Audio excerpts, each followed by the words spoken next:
Welcome to our channel. Virtual cards are designed for online transactions and generally cannot be activated or used at ATMs, but understanding their proper use is important. Step 1. Understand that virtual cards are typically digital-only payment methods without physical counterparts for ATM use. Step 2.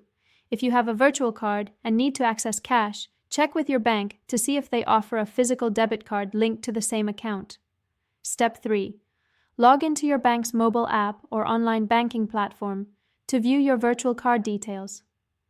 Step 4. Confirm whether your bank offers the ability to add the virtual card to mobile payment apps like Apple Pay or Google Pay. Step 5. If your bank offers mobile wallet integration, add your virtual card to your mobile payment app by following the app's instructions. Step 6. Once added to a mobile wallet, you may be able to use contactless ATMs that accept mobile payments for withdrawals. Step 7.